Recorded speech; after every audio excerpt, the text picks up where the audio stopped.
할렐루야. 하나님의 은혜가 예배한 이웃 가운데 가득하기를 주님의 이름으로 축원합니다. 우리 지난주 말씀 암송이었지요. 요한일서 1장 5절 말씀 우리가 그에게서 듣고 우리가 함께 암송합니다. 시작.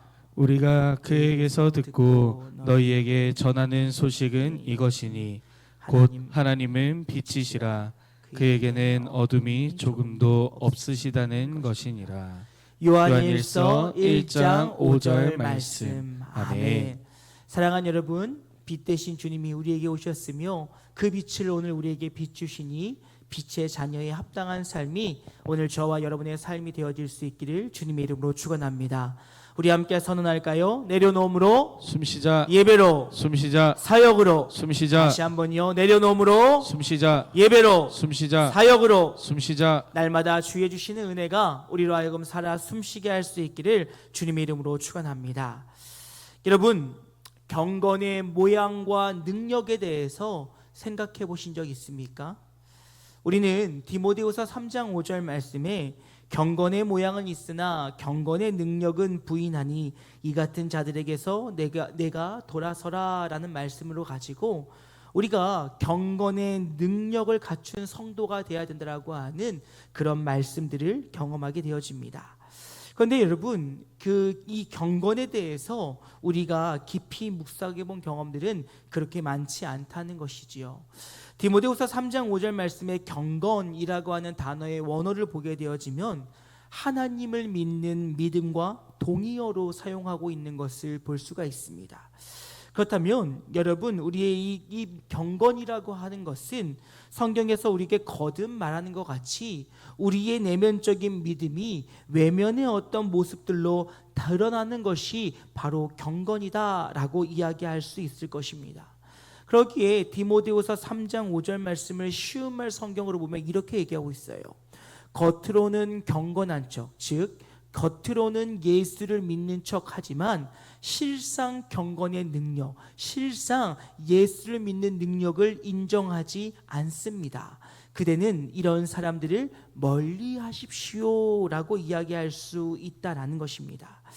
예수를 믿는다 말하면서 예수의 능력은 믿지 않고 예수를 믿는다 이야기하면서 그에 합당한 삶을 살지 않는 자들이 우리 삶에는, 우리 주변에는 너무나도 많이 있다는 것입니다. 그런데 여러분, 저는 요즘 또 한 가지 걱정되는 것은 경건의 능력은 고사하고 경건의 모양을 갖춘 이들도 많지 않다는 것입니다. 다시 말해서 우리의 삶의 현장 속에서 내가 예수를 믿음을, 내가 하나님의 사람임을 자신만만하게 드러내는 일들이 많지 않다라는 것이지요. 여러분, 요즘 기독교 서적 가운데 많은 이들의 이목을 집중시키는 책이 한 권 있습니다. 이 책은 목회자이자 교회 브랜딩의 전문가인 황인권 목사가 쓴 책인데 책 제목은 오무교회가 온다라고 하는 책의 제목입니다. 여기서 말하는 오무란 5가지가 없는 교회가 앞으로 우리 시대에 봉착하게 될 것이다. 그리고 그 교회가 더욱더 잘 되고 있다라는 이야기인데 그 5가지는 첫 번째로 교회 로고에 십자가가 없는 교회, 두 번째로 새벽 예배가 없는 교회, 세 번째로 성경 공부가 없는 교회, 네 번째로 구역 모임이 없는 교회, 5번째로 장로가 없는 교회. 여러분, 이 이야기만 들으시면 아마 우리 기존 성도님들은 한숨이 절로 나오실 것입니다. 새벽 예배가 없다니요, 구역 모임이 없다니요, 장로가 없다니요. 아마 우리들의 생각으로는 이해하지 못할 것입니다. 그런데 여러분, 이 책에서 이야기하는 바는요, 첫 번째로 로고가 없는 교회 로고에 십자가가 없는 그것은 무엇을 이야기하냐면 교회의 상징에 얽매이지 않고 더욱더 세상을 포용하고 현대적인 이미지를 추구하는 교회, 즉 비기독교인이 접근하기에 어렵지 않은 교회가 되어야 된다는 것입니다. 그리고 두 번째로 새벽 예배가 없는 교회는 현대를 살아가는 일상의 생활과 맞지 않는 이 새벽 예배 대신에 다양한 방식으로 유연한 예배를 드릴 수 있도록 해야 된다는 것입니다. 비단 예를 들어 저녁 예배를 드린다든지 매일 예배를 드린다든지 여러 가지 모양들로 할 수 있다는 것이지요. 그리고 세 번째로 성경 공부가 없는 교회는 기존의 강의적인 일방적인 공부 형식의 성경 공부가 아니라 삶을 나누고 또한 그것들이 우리의 삶과 연결되어서 여러 가지 주제들로 토론할 수 있는 모임들이 많아져야 된다라고 이야기하고 있으며, 또한 네 번째로 구역 예배가 없는 교회는 지역을 기반으로 모이는 조직이 아니라 관심사나 필요에 따라 자유롭게 소그룹들이 형성될 수 있는 교회가 되어야 한다는 것입니다. 그리고 마지막으로 다섯 번째, 장로가 없는 교회는 전통적인 상하관계의 조직이 아니라 더 수평적이고 민주적인 리더십 구조가 교회 안에 들어올 때 오늘 시대를 향한 하나님의 소리들을 더욱더 강력하게 낼 수 있다는 것입니다. 그러면서 지금 현재도 이렇게 있는 이 다섯 가지가 없는 교회들이 점점 많아지고 있으며, 이 많은 시도 가운데 젊은 세대들이 그 교회로 모여들고 있다라고 이야기합니다. 그럼 여러분, 우리 기성세대들은 불편할 거예요. 왜 자꾸 교회는 젊은이들 다음 세대만 이야기하느냐라고 이야기하는데, 이 책에서는 뭐라고 이야기하냐면, 왜냐하면 이제 몇 년이 지나면 그들이 교회의 기성세대가 되기 때문이라는 거예요. 그러니 그들의 양식과 그들의 생각과 그들의 것들에 대해서 우리는 돌아볼 수 있어야 된다는 것입니다. 그래서 여러분, 이 책에는 양적 성장을 벗어나 질적 성장을 추구해야 된다고 이야기합니다. 그러면서 그 대안으로 이러한 그림들을 이야기하고 있는데, 먼저 손을 열고 손을 뻗어서 우리가 더욱더 많은 관심과 개인에게 관심을 가져야 되며, 지역사회와 연결하고 그들을 섬기며 성장하는 가운데 교회는 더욱더 일어날 수 있다는 것입니다.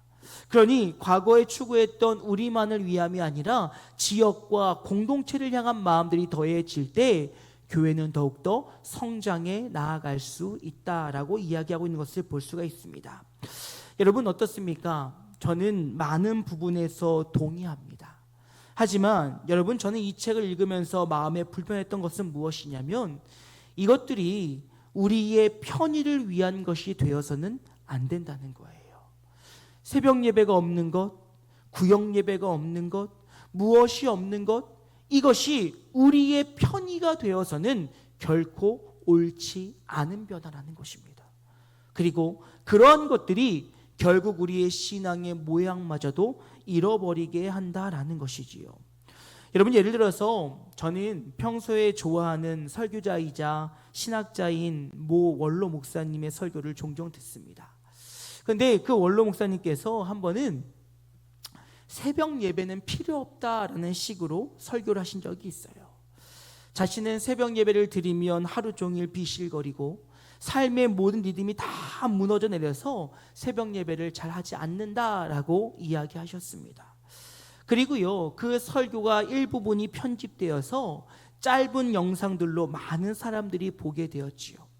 그리고 그 영상이 새벽 예배를 피하고 싶은 성도들에게 자신을 합리화하기 위한 좋은 자료가 되었다는 것이지요. 아니, 훌륭하신 모 대형교회 원로 목사님도 새벽 예배 안 하신다더라. 훌륭하신 모 교회 목사님도 주일 예배 외에는 드리지 않는다더라. 우리 목사님은 왜 저러냐? 왜 도대체 이러냐? 한국교회만 있는 것이 새벽 예배이다. 이렇게 되었다는 것입니다. 근데 여러분, 그분의 여러 가지 설교를 보게 되어지면 그분의 이야기는 새벽 예배나 주중 예배나 모든 예배는 우리 신앙에, 우리의 삶에 참된 유익이 있다는 거예요. 허나 그것이 나의 신앙을 자랑하고 나의 의를 드러내는 것이라면 하지 않는 것이 더 낫다라는 의미에서 하셨던 말씀인 거예요. 그런데 그것을 오인해서 새벽 예배 안 드려도 된다, 수요 예배, 금요 예배 안 가도 된다, 주일 예배만 드려야 된다라고 해서는 안 된다는 것이지요. 만약 여러분, 그 원로 목사님의 설교가 맞다라면 그 교회는 주일 예배 말고는 드리지 말아야 되지요. 그런데 여러분, 그 교회는요, 그 목사님이 목회하실 때나 지금이나 월요일부터 토요일까지 새벽 예배가 매일 있어요. 수요 예배가 있고요, 구역 모임이 있고요, 주일 오전에만 3번의 예배를 드려요. 그러니 여러분, 마치 우리는 이러한 것들을 나의 삶의 신앙에 어떠한 편의를 위한 것들이 되어진다면 이것은 결코 우리에게 유익할 수 없다라는 거예요. 여러분, 경건의 모양, 이것만 갖고 있는 것도 문제입니다. 하지만 여러분, 더 큰 문제는 바로 무엇이냐면 경건의 모양도 없는 것이 더 큰 문제라는 거예요. 즉, 내가 하나님을 믿는 사람임을, 하나님의 백성임을, 성도임을 드러내지 않는 것, 이것이 어찌 보면 오늘날 우리의 삶에 더 큰 문제가 될 수 있다라는 것입니다. 그런데요, 이것은 단순히 오늘날의 문제로 그치는 것이 아니라 이는 마지막 날에 임할 대환란 가운데 이건 확연하게 드러날 수밖에 없다라는 것입니다. 여러분, 오늘 우리가 읽은 이 요한계시록은 다시 임하게 될 하나님의 나라에 대해서 우리에게 말씀하고 있습니다. 여러분, 그 나라가 오기까지 얼마나 많은 고난이 있으며 고통이 있으며 신앙인들이 그 신앙을 지킬 수 없는 상황과 형편이 될 수 있다라고 성경은 거듭 우리에게 경계하고 있는 것을 볼 수가 있어요. 그래서 주님께서는 그 마지막에 있을 대환란을 우리에게 미리 알려주심을 통하여 우리가 그날을 준비하여 그날의 영광에 이르기를 원하심으로 오늘 요한계시록을 우리에게 주시고 있다는 거예요. 그러기에 여러분, 오늘 우리가 읽은 이 본문의 말씀은 우리가 이 요한계시록을 우리에게 주신 이유, 요한계시록을 쓰신 목적, 이것들을 통하여 우리가 오늘 나의 신앙을 점검하고 주님 앞에 경건의 모양과 경건의 능력으로 서기를 원하고 계시다는 사실을 우리는 발견할 수 있어야 된다는 것입니다. 이에 오늘 우리는 이 본문의 말씀을 통해서 마지막 때에 일어날 그 일들을 바라보며 오늘날 우리의 신앙이 어떠한 모습인지를 다시 한번 점검하고 온전히 세워 그 마지막 날, 주의 영광의 날, 그 기쁨의 자리에 함께 참여하기를 결단하는, 소망하는 복된 시간 되어질 수 있기를 주님의 이름으로 축원합니다. 여러분, 첫 번째로요, 이는 오늘 우리는 우리의 삶 가운데 말씀하시는 하나님의 음성에 귀를 기울여야 한다라는 사실입니다. 여러분, 요한계시록을 묵시록이다라고 이야기합니다. 여러분, 이 묵시록이다 할 때 이 묵시라고 하는 것은 헬라어의 아포칼립시스라고 하는 단어를 사용하고 있어요. 이 아포칼립시스라고 하는 단어는 그 뜻은 가려진 것을 열어 보여준다라고 하는 뜻을 가지고 있습니다. 즉, 요한계시록은 하나님 나라의 그 비밀의 감춰짐을 우리에게 보여주고 있다라는 책이 바로 요한계시록이라는 것이지요. 그래서 여러분, 오늘 계시록 1장 1절 말씀 보면 이렇게 얘기합니다. 예수 그리스도의 계시라. 이는 하나님이 그에게 주사 반드시 속히 일어난 일들을 그 종들에게 보이시려고 그의 천사를 그 종 요한에게 보내어 알게 하신 것이라 라고 이야기하고 있는 것을 볼 수가 있어요. 여러분, 그 시작은 뭐라고 이야기하냐면 이는 예수 그리스도의 계시라는 거예요. 즉, 예수 그리스도께서 우리에게 알게 하신 하나님 나라의 비밀인데 그 말씀이 어떻게 우리에게 왔느냐? 하나님이 예수에게로, 예수께서 천사들을 보내어 요한에게로, 그리고 요한을 포함한 선지자들을 통하여 주의 백성들에게 전하고 있다라는 거예요. 즉, 이 말씀은, 하늘의 비밀은 사람이 알고 있고 사람의 말이 아닌 그 말씀의 원천은 하나님이요, 그 원천의 말씀을 너에게 전함으로 요한계시록 1장 2절 말씀에 요한은 하나님의 말씀과 예수 그리스도의 증거 곧 자기가 본 것을 다 증언하였느니라 라는 말씀을 통해서 그것들을 전하고 너에게 듣게 하고 있으니 너희는 그 말씀에 귀를 기울여라 라고 이야기하고 있다는 것입니다. 사랑하는 여러분, 오늘도 하나님께서는 저와 여러분에게 말씀하고 계심을 잊지 않기를 주님의 이름으로 축원합니다. 하나님은 다양한 방법들을 통해, 다양한 채널을 통해 저와 여러분에게 오늘도 하나님의 뜻을 전하고 계시다라는 것이지요. 여러분, 한 가지 부탁드리고 싶은 것은 성령의 일하심을 우리 스스로가 제한하지 않으셨으면 좋겠어요. 내가 생각하는 방법으로 하나님이 말씀하실 것이다 라고 하는 생각들은 우리는 버려야 한다는 것이지요. 왜냐하면요, 하나님께서는 우리가 찬양하는 중에 하나님의 뜻을 우리에게 알게 하시기도 하고, 오늘 요한에게 보이셨던 것처럼 환상을 통해서, 또한 꿈을 통해서, 여러 가지 모양을 통해서 우리에게 말씀하실 수도 있으며, 또한 누군가와의 대화를 통해서, 또 어떤 책을 통하여서 하나님께서 우리에게 알리고자 하시는 하나님의 말씀을 지금도 하고 있다는 거예요. 단 주의할 것이 있지요. 그것이 하나님의 말씀으로 검증되어야 한다는 것입니다. 그럼에도 우리는 하나님이 우리에게 말씀하시는 것들에 대해서 제한을 두어서는 안 된다라는 거예요. 그런데 여러분, 가장 분명한 것은 무엇이냐면 바로 66권의 말씀을 통해 오늘도 이야기하고 계시다는 사실을 믿으시기를 주님의 이름으로 축원합니다.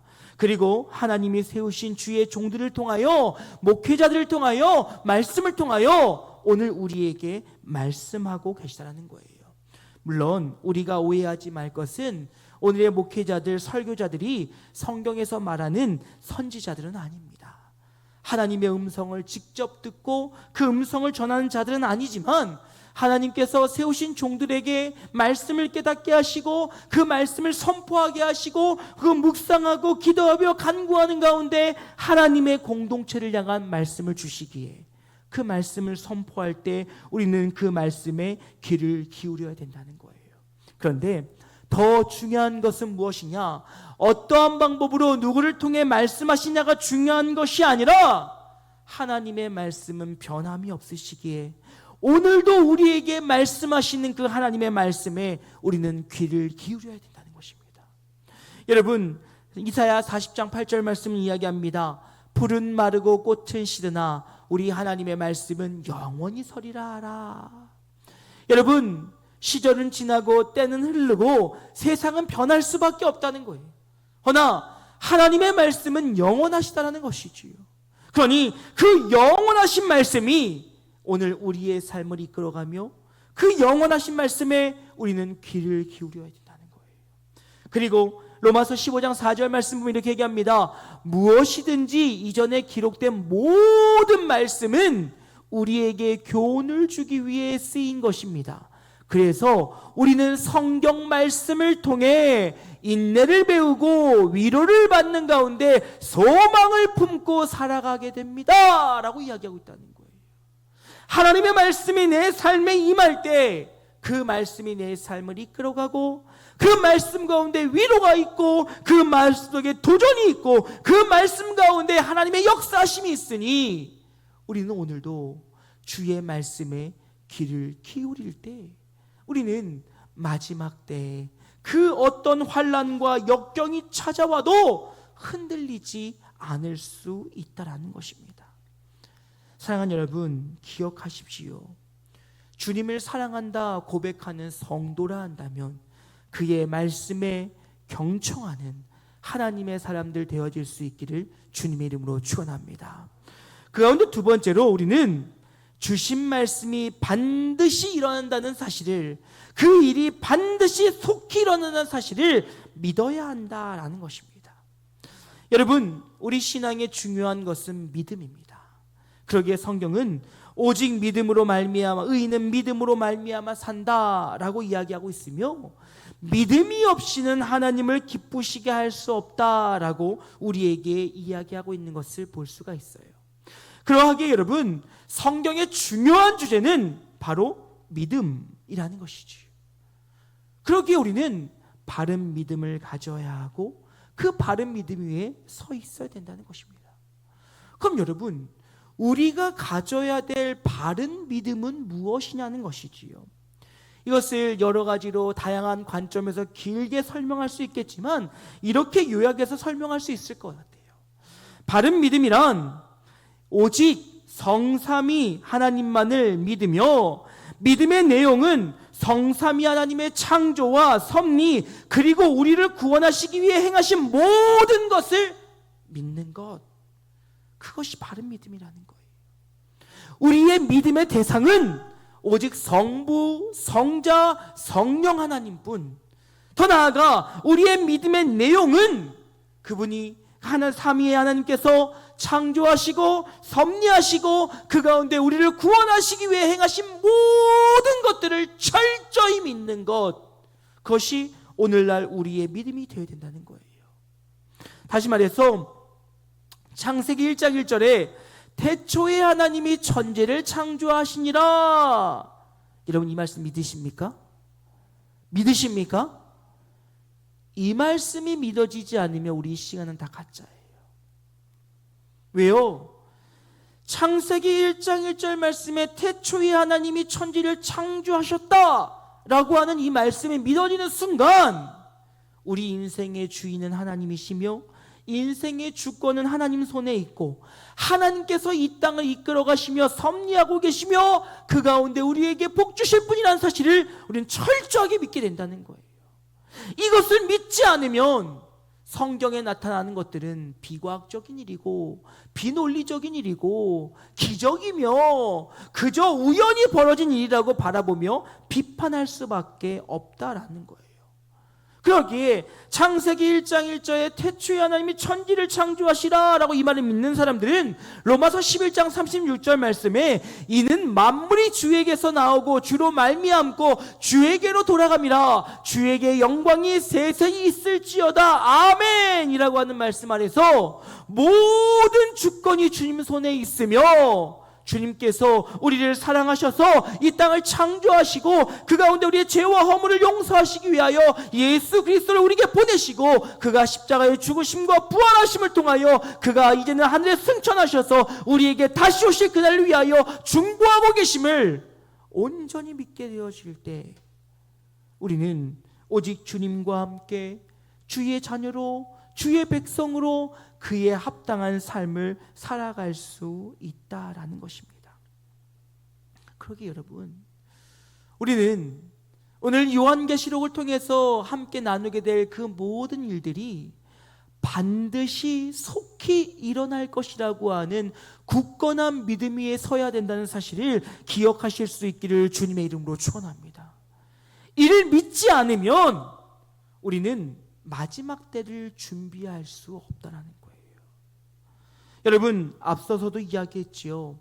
하나님께서 요한계시록을 우리에게 보여주신 이유는 무엇입니까? 우리는 요한계시록을 읽으면 무섭다, 공포스럽다 이렇게 생각해요. 왜요? 마지막 때 일어날 그 일들을 보면 우리의 힘으로 우리의 능력으로 감당할 수 없는 일들이 벌어지거든요. 믿음 위에 단단히 서 있음에도 불구하고 하나님을 의지하지 않으면 이겨낼 수 없는 일들이 우리에게 보여지고 있거든요. 근데 마치 이것을 믿지 아니하고 공상만하나 아니면 혹 미래에 이뤄질 그 어느 때 나도 알지 못하는 것이라고 이야기한다면 우리는 그날을 준비할 수 없다는 거예요. 허나 오늘 주신 말씀이 나를 사랑하셔서 그때를 위하여 준비시키시기 위해 주신 말씀임을 믿는다면 우리는 그때를 바라보며 준비할 수 있다라는 거예요. 이러니 여러분 오늘 1장 3절 말씀 이렇게 얘기하지요. 이 예언의 말씀을 읽는 자와 듣는 자 그 가운데 기록한 것을 지키는 자는 복이 있나니 때가 가까움이라 라는 말씀을 통해서 이 예언의 말씀을 읽는 자 듣는 자 그 말씀 가운데 믿음으로 나아가는 자가 마지막 때 그 믿음을 지키고 승리의 면류관을 받아 누리게 된다라고 분명히 이야기하고 있다는 것입니다. 이에 사랑하는 여러분, 소망하는 것은 성경에 있는 모든 말씀이 내 삶 가운데 반드시 속히 이루어진다는 사실을 믿음으로 나아갈 수 있기를 주님의 이름으로 축원합니다. 그리고 마지막으로 그것들 믿었다면 속히 내 삶을 통해 행함을 통해 누리는 성도가 되어질 수 있기를 주님의 이름으로 축원합니다.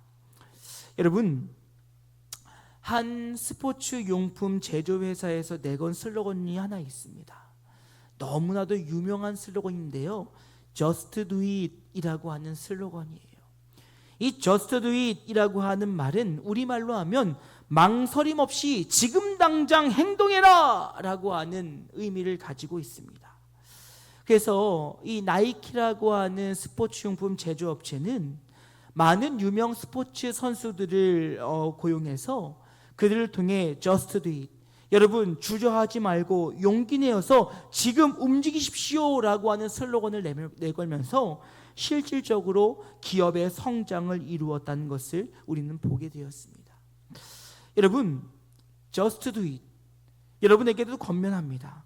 소망하는 것은 신앙의 성장과 성숙을 원하신다면 주저하지 마시고 지금 시작할 수 있기를 주님의 이름으로 축원합니다.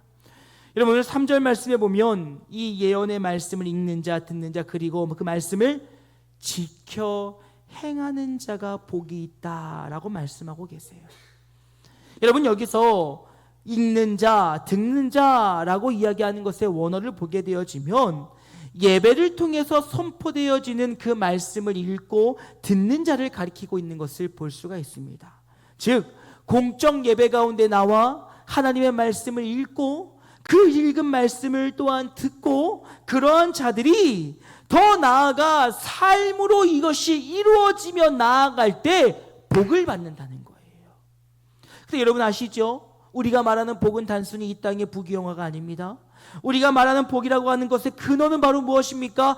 영원한 생명, 구원의 복을 받아 누리게 될 것이며, 더하여서 그 구원의 복을 누리기까지 이 땅을 살아가는 동안에 필요할 때 주의 뜻 가운데 우리에게 이 땅의 복도 채워주신다는 거예요.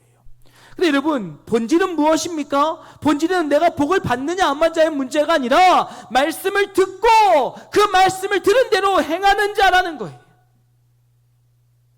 오늘 당장 내가 무엇인가 이루어지고 뭔가 성취하고 뭔가 만족하고 뭔가 이루고 난 뒤에가 아니라 지금 당장 오늘을 준비하지 않은 사람이 마지막 때가 왔을 때, 고난이 왔을 때 그때 지키려고 한다면 지킬 수 없다는 거예요.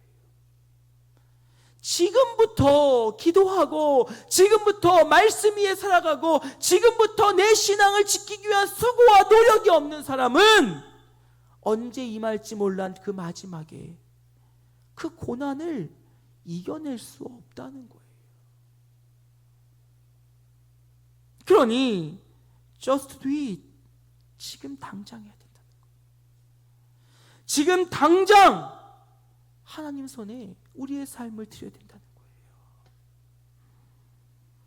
지난 주 중에 예배를 드리면서 순간 아찔했습니다.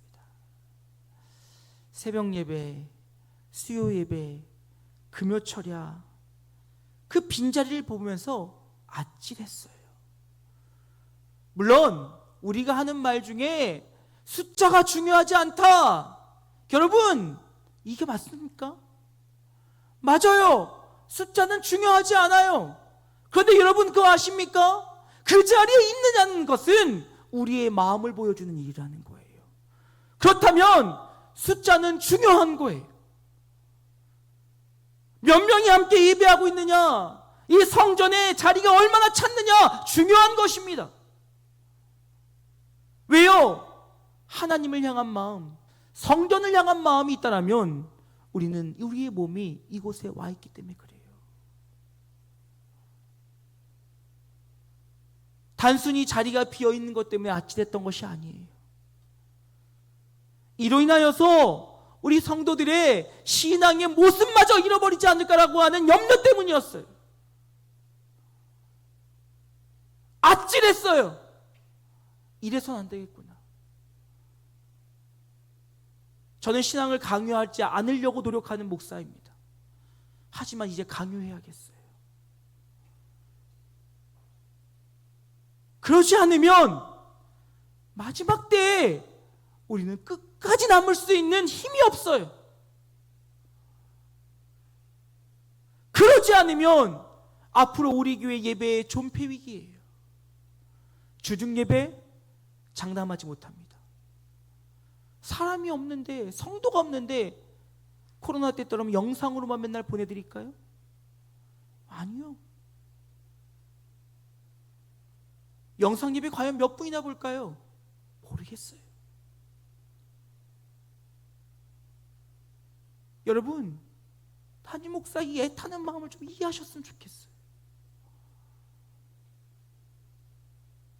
그저 자리가 비었다, 숫자가 없다 이 문제가 아니, 우리의 마음이 어디를 향하고 있냐는 거예요. 내가 회사의 문제 좀 해결되면요, 내가 가정의 문제 좀 해결되면요, 내가 물질의 문제 좀 해결되면요, 내가 건강의 문제 좀 해결되면요, 여러분 해결되면이 아니라 주님 앞에 나오면 주님이 해결하시는 거 아니겠습니까? 거리가 문제다, 시간이 문제다, 몸이 문제다, 뭐가 문제다, 문제가 있기에 주님 앞에 나와서 간구하는 거 아니냐는 거예요.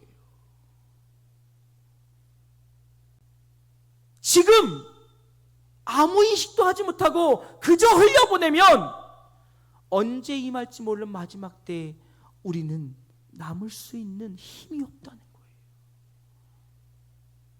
오늘 보면 뭐라고 이야기합니까? 듣고 행하는 자, 듣고 순종하는 자, 듣고 그 말씀 앞에 나오는 자, 그들이 복이 있다는 거예요. 이제 말씀 마치고자 합니다. 사랑하는 여러분, 영적인 힘을 길러야 돼요. 그저 내가 교회에 등록되어 교회를 다니고 있고 어떤 직분을 받았냐가 중요한 게 아니, 주님 앞에 서는 그날까지 우리는 철저한 믿음 위에 주의 말씀을 붙잡고 그 말씀을 지켜 행하기 위해 노력하고 애쓸 때, 그때 우리는 언제 임할지 몰랄 그 마지막 때에 오늘의 그 힘이 그 고난을 이겨내게 하는 그 힘의 근원이 된다는 거예요. 여러분, 혹시 내가 주일날 한번 예배 드리는 걸로 내 신앙에 만족하고 계십니까? 아이, 뭐 나 예배 안 드려도 뭐 기도하는데 뭐 말씀 보는데 뭐, 아유 우리나라만 유독 그래, 미국 같은 데는 예배도 안 드린대 새벽에. 그건 그 나라고요. 왜 하나님이 유독 우리나라에게 새벽 예배를 주셨을까요? 왜 유독 우리나라에게 수요 예배, 금요 예배를 주셨을까요? 그것을 드리는 것이 옳고 드리는 것이 옳지 않다 이런 얘기를 하는 것이 아닙니다. 중요한 것은 우리에게 주셨다 한다면 우리는 그 자리를 지켜나가야 된다는 거예요. 경건의 모양을 갖춰야 경건의 능력이 나타나지요.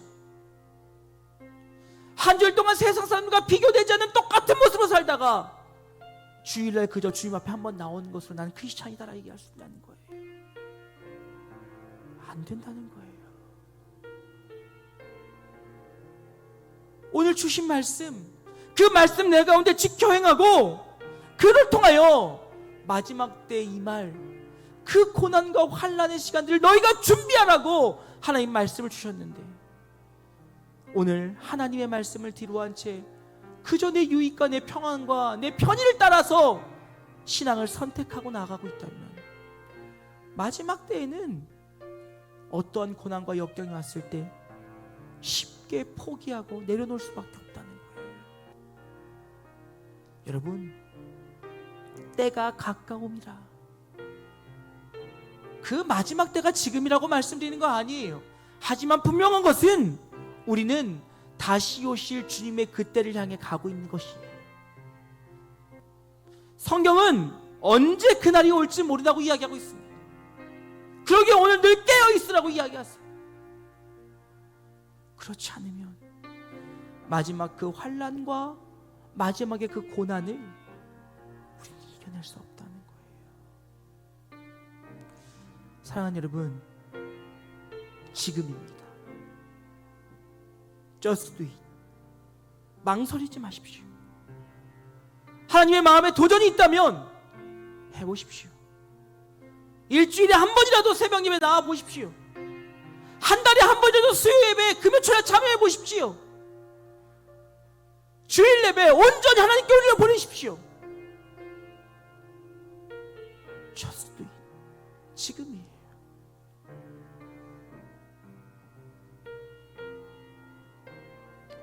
어제요, 어느 한 교회에 강의를 다녀왔습니다. 토요일 날은 잘 가지 않는데 너무 간절하게 전화가 와서 몇 번의 거절 끝에 갔다 왔어요. 그 모임은 어떤 모임이냐면 30, 40대의 젊은 집사님들이 모여 수련회 자리였어요. 자신들이 아이들을 낳고 이제 가정을 위해 살다 보니까 어느 순간 청년의 그 열정과 이 모든 것들이 사라져버리고 그저 교회만 왔다 갔다 하는 자신의 모습들을 회개하는 마음으로 모이는 집회였어요. 제가 가서 얼마나 많은 도전을 받고 왔겠습니까? 교회요? 우리 보다 작은 교회예요. 근데 젊은 집사님들 가정이 한 20가정 되더라고요. 얼마나 뜨겁게 기도하고 얼마나 말씀에 집중하는지요. 어저께 설교 3시간 반 했어요.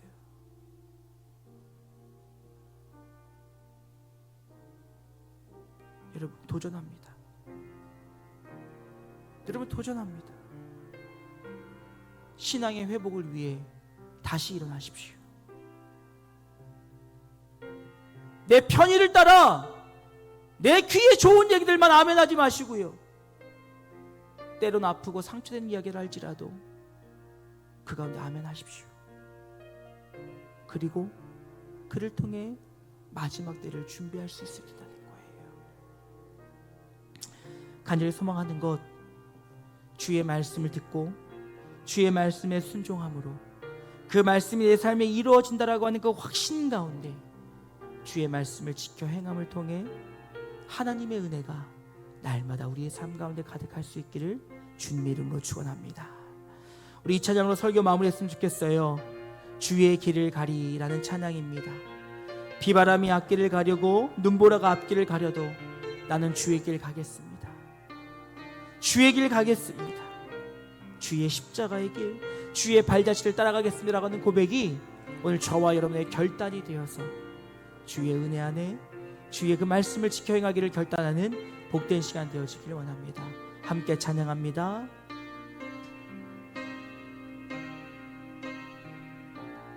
비바람이 앞길을 가려도 비바람이 앞길을 막아도 나는 가리 주의 길을 가리 눈보라가 앞길을 막아도 나는 가리 주의 길을 가리 이 길은 영광의 길 이 길은 승리의 길 나를 구원하신 주님이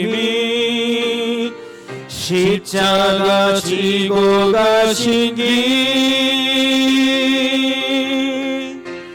나는 가리라 주의 길을 가리라 주님 발자취 따라 나는 가리라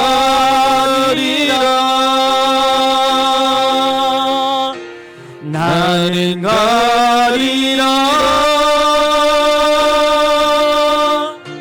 주의 길을 가리라 주님 발자취 따라 나는 가리라 나는 가리라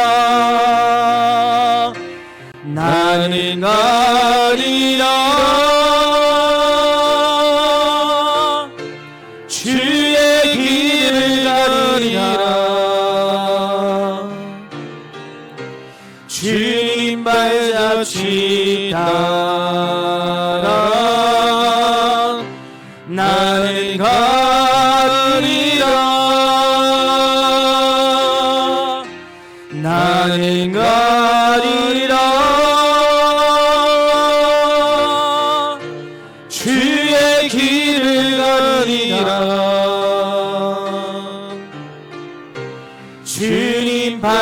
같이 따라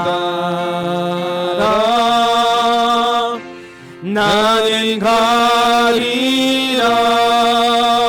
우리 함께 결단으로 기도드리겠습니다. 하나님, 지금 다시 깨어 일어나 주의 말씀 앞에 서게 하여 주시옵소서. 주의 말씀을 행하게 하여 주시옵소서. 그리하여 주님께서 우리에게 주신 그 은혜의 말씀이 우리의 삶이 되어질 때 아버지 믿음 위에 굳건히 설 수 있는 우리가 되어지길 원한다라고 우리 주의 이름 한번 크게 부르고 함께 기도하길 원합니다. 기도하시겠습니다. 주여.